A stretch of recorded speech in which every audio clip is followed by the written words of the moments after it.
All right, well, welcome to session 2 of our podcast here, where we're talking about board members and board meetings. So if you're just joining us, last week we talked about board members, who they are, the power they have, the responsibilities, how do we add and remove. I think the next question a lot of pastors have about when it comes to board members is, what do these guys do? Right? What do these gals do? And what do? They meet, right? Right, they meet. Board members, by definition, get together and they meet. Talk to us real quickly. What were some of your first board meetings like? First board meetings, we were blessed from the very beginning that we had an idea of what to do. Now, we always have what I always call a serving board, that your role on the board wasn't just to meet and vote. It was meet and vote. And usually if you voted, you were committed to do something. Yeah. And I think most churches will do that. Right. A lot of times we had this phrase, if it's your idea, then you're probably the one called to bring it to fruition as well. That's right. But in essence, board members have to govern the affairs of the church, and their decisions are binding in the same way that city council meetings and state legislature meetings are when they pass legislation, they're binding. In the same way, the board's decisions are binding on the organization. Right. For me, some of my first board meetings, I was just getting acquainted with StartCHURCH, this is my first church plant, and I didn't know much about board meetings, so I thought I need to look presidential. Yeah, My first board meeting, I was the president. I was like, I don't know what these are going to be like until I got acquainted, and started getting understanding, okay, here's what we're trying to do. We're trying to get things done and take them through a process. For people that are new, though, there's a lot of people that listen to this podcast. They're just planting a church. They haven't even had a board meeting. Why do you think these are so important? And why don't we just give people some steps? Here's what you do to kind of... Well, number one is they are required by law. Yeah. In whatever state you're in, you've got to have at least an annual board meeting. It's going to be hard to run a church on just one meeting, but in essence, you got to have at least one board meeting in which budgets are set, salaries are set, and different aspects of the once a year things get taken care of. And then after that, when the annual board meeting has taken place, the executives of the church, such as the senior pastor and the staff, can really take it from there and run it according to the decisions that were made at the board meeting. So when a board meeting is going to take place, the very first step is every board member needs to be given proper notice. Right. You got to give them notice that a board meeting will take place. And thankfully, the bylaws of most churches actually give the proper notice. They'll say the annual board meeting shall be on the third Monday of January. Right. And now that's set. It's always there. Right. That proper notice is considered given. And if you're calling a special meeting, then every board member needs to be notified with at least 10 days notice. And this is what we recommend for them to know that a board meeting is actually going to be taking place on such and such day, at such and such time, at such and such place. So one thing you just mentioned there was the legal realities of having one board meeting a year, minimum, right? Yeah, that's right. We're just talking about the legal realities, not leading a church really utilizing the board yet. Yeah. That's important for pastors to know. That's right. Guys, gals, you that are leading churches, you need to be having board meetings, at least one a year. You got to have at least one by law. By law, you gotta have at least one. We do hear pastors not naming names for anybody, but people that call and say, we haven't done board meetings in years. That's right. Why does that put them in liability? Why is that so? Well, there's something called the corporate veil. Mm-hmm.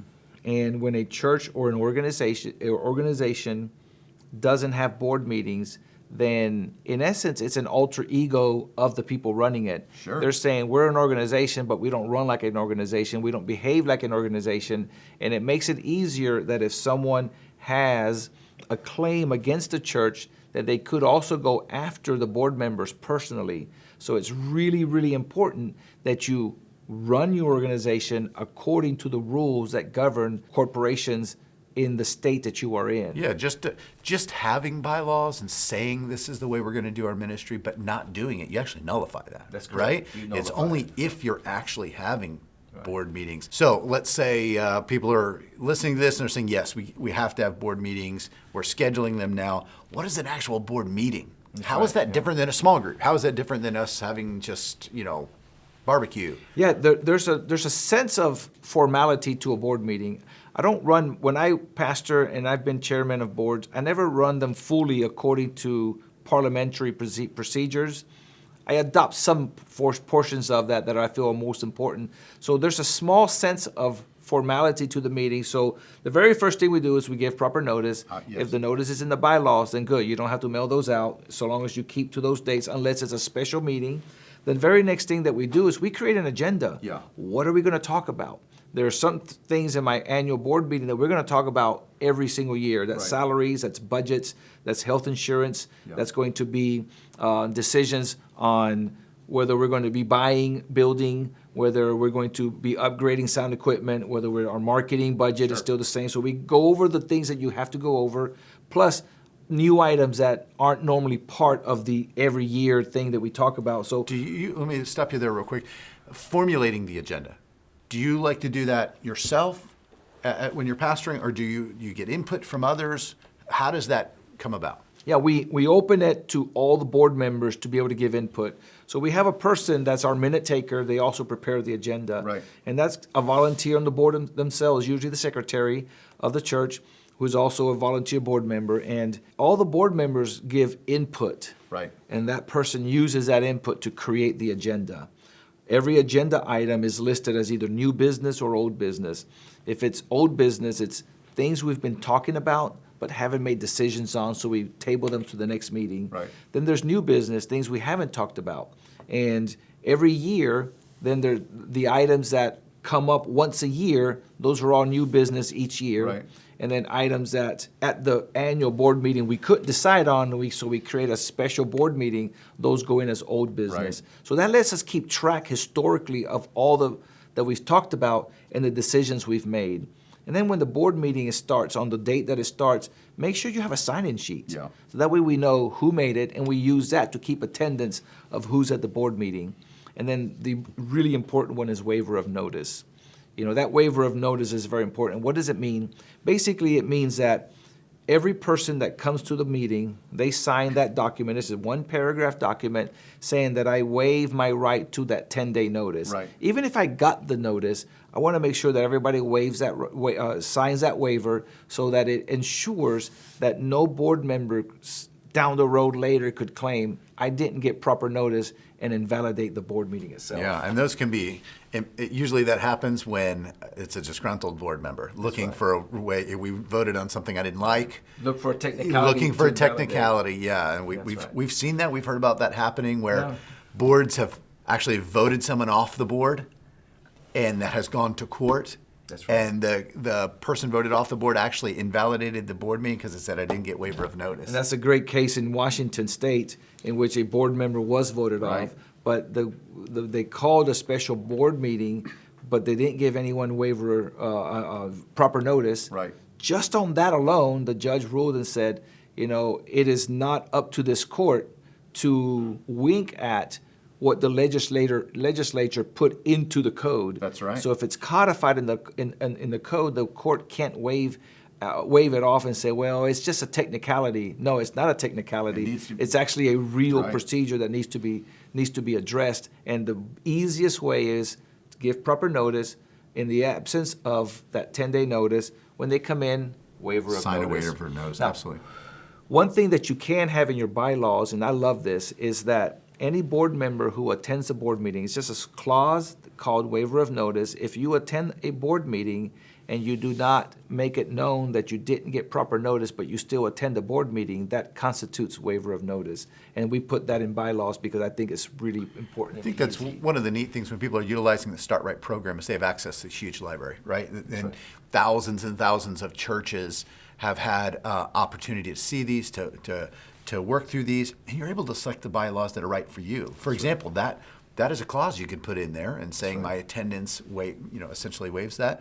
There's other bylaw adjustments where even the agenda, we hear some pastors who they set the agenda but they don't have a vote. That's right. It's one of the ways they have balance of power. So I think it's a critical topic how you set up your bylaws. A lot of this board meeting and board membership structure really has a lot to do with what you decided on the front end about your bylaws. Get your legal foundation in compliance today with the Get Right program. This program will provide you with a complete step-by-step guide to update your governing documents and secure your legal foundation. It's time to protect what God has called you to lead by getting right today. Give us a call at 844-641-5718. That's 844-641-5718 to learn more about how we can serve you. Yeah, and when it comes to bylaws and board meetings, a lot of pastors will tell me, and this is more, I say this tongue in cheek, but they'll say, I love pastoring. It's just the people you gave me, God, that I can't stand, And what happens is, wherever there are people, there's always going to be a mess. Mm-hmm. There's always going to be misunderstandings. Yeah. And that's why it's best to document everything that you do and follow the procedures carefully. Yeah, clarity is kindness. That's right. We tend to look at documentation as a necessary evil. It really is the most clear thing you have. There's a lot of feeling, there's a lot of maybe, there's a lot of gut checks, but when it's on paper, there is a sense of we're very, very clear. And this is one of the areas in church life where we can actually get really good clarity. That's right. From a leadership standpoint. Well, we often hear this, I miss the days when two people would agree on something that would shake hands. Yeah, sure. But when you look at historically and scripturally, God doesn't do it that way either. God gives us His word, but to Him that's not enough. What did He do? He put it in writing. Make it plain on tablets, yeah. Put it in writing, and then He tells the prophets continuously, make it plain, put it in writing so that those who pass by can run with it.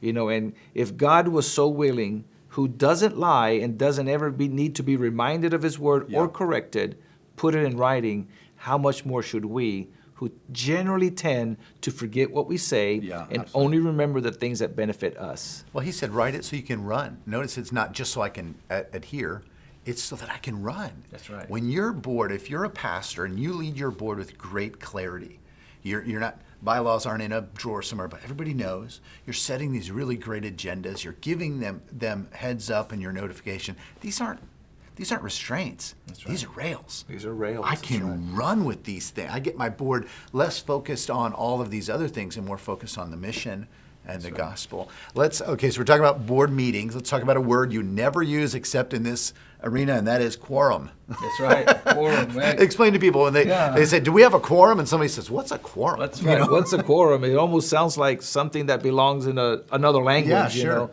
And the word quorum literally means the minimum number of people required to make the board meeting valid. Right? That's right. So I recently was going to a meeting. This is last week. We didn't have a quorum. One of the board members got sick in the middle of the afternoon, and another board member had one of his son got injured at work, and he called in and said he couldn't make it. So we had 5 members. 2 were out, only gave us 3, but the quorum says that you need to have 80% present, which required 4. So what do? We canceled the meeting and we rescheduled it. So a quorum, in essence, is when people sign in, the minute taker will say to the chairman, we have a quorum. We have reached quorum, We have reached quorum, and then that gives the chairman the right to call the meeting to order. Right. And so you can't call it to order unless you have the quorum. It's another area where it can be invalidated, right? If you just plowed through, if you guys were to say, you know what, we're just plowing through this meeting anyway, somebody could invalidate that board meeting because you had not reached quorum, right? So the decisions you made could be undone. Very true. And if your bylaws don't mention what a quorum is, you don't have real meetings. You got to know what quorum is. Right. And some churches some bylaws say simple majority, others say 66%, others say 80%, some say unanimous. But you got to have it listed in the bylaws what will constitute a quorum at your board meeting. Again, for clarity, right? All right, so we've gone through the process. We've selected board members. We've done the notice. We've got people together. A quorum has been achieved. Call to order. Let's just give some people a peek on what a normal board meeting looks like. Talk about call to order, and then how do we bring up business and those kind of things. Yeah. So typically the chairperson, oftentimes is a pastor, but in many occasions it isn't. Sure. I, as a pastor, don't want to be the chairman. I don't want to be the one running the meeting and, using the hammer, which, no one really uses anymore. But I don't want to be the person doing that because I know who I am, and I know that the influence I have in my organization is pretty strong, and that before the meeting has occurred, I've spoken with every single board member. Right. And we're most always 100% on the same page. Yeah. So someone calls the meeting to order. They basically say, all right, we have a quorum. I now call this meeting to order. And when they say that, the minute taker has to look at their watch Right. and say, meeting called to order at 10:46 a.m. Right. or 7 p.m. Yeah. They document when it came to order and the date, and then the person says, all right, first item on the agenda. Well, let me back up a little bit. They'll say, let's open with prayer. Yeah, right? absolutely. And we pray, we invite the presence of the Lord to give us wisdom, to guide us. Right. And then when that is done, that person says, all right, first item on the agenda is reading of the minutes Right. from the previous board meeting. Right. This is so important. Just because minutes were taken doesn't mean that they have been ratified. Right. So at the next board meeting, when it's called to order, the very first item on that agenda is to say, let's read the minutes. Now, it doesn't mean everybody goes and reads them. They've already been pre-read. Yeah. Basically says, does anyone have an objection to the minutes as they were written? Right. No one will, because they've already had a chance to Right. pre-read and discuss Right. this. And then he says, all right, then I make a motion that we approve the minutes of last meeting. Then you got to wait for someone else to make a motion. Someone else meaning another board member. Right. If someone says, I second the motion, then the chairman would say, those in favor, say aye, and those in favor say aye, and those opposed, and that gets documented. And if you have the sufficient number of yes votes, then those minutes now become officially ratified. And it's closed. And I think people get intimidated with this. You know, they get intimidated with, I don't know when I'm supposed to say what, but you really get better at it, right? right. I mean, that's what I felt. I got better and better at understanding. My confidence got better. I understood the flow of it. Oh, And some people, they get intimidated by the formality of it. Yeah, absolutely. They almost feel like, this is just Johnny and Yeah, Eddie yeah. and Susan. Yeah. Why are we talking this Right, way? right. We sound like we're in a movie, Sure. right? But you get used to it, That's right. those in favor. And the reason you want to train yourself to do this is to avoid confusion. And like you said, clarity is kindness. Yeah. When these get done correctly, and you know, our minute suite has full set of templates for Makes it minutes. so easy, and it yeah. makes it so easy. Yeah. So you don't have to somehow invent a wheel. No, it already exists. Right. All you got to do is just get yourself a good set of tires or Sure. a good wheel. Sure. You use the template, and it makes it so much easier. So I know I'm in board meetings sometimes where we push something, right? We're saying, you know, we don't have all the data to make a decision on this. Let's push it to next time. It becomes old business. That's right. How do you handle old business? Is this the part where in your board meetings you like to handle that? Yeah, we try our best to never let new business become old business, Right. but sometimes you can't. Sometimes a question is asked that is so important, and at the moment we don't have an answer, especially when we're talking about applying for a mortgage, or Yeah. is the contract offer that was made to us on some land that we're selling. The church Right. may be selling an old building or Right. some real estate.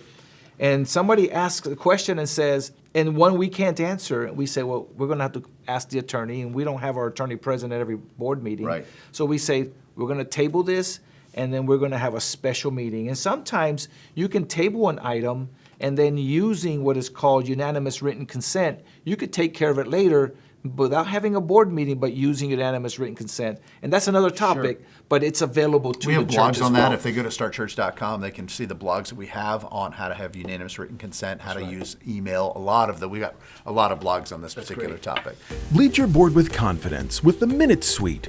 The Minute Suite walks you step by step through the creation of board meeting minutes that are perfectly formatted to meet state and federal law. Board meeting minute creation, notification, and storage have never been easier. Use the Minute Suite to create the board meeting minutes you need. Visit www.startchurch.com/products and select the Minute Suite to learn more. So there could be dealing with old business. Mostly, it's now introducing new business. That's right. And that's bringing into each moment here the new business. What do you like to see? How do you like to see new business brought to the table? Yeah, new business. So usually that's after the minutes are written, you go straight to new business. Right.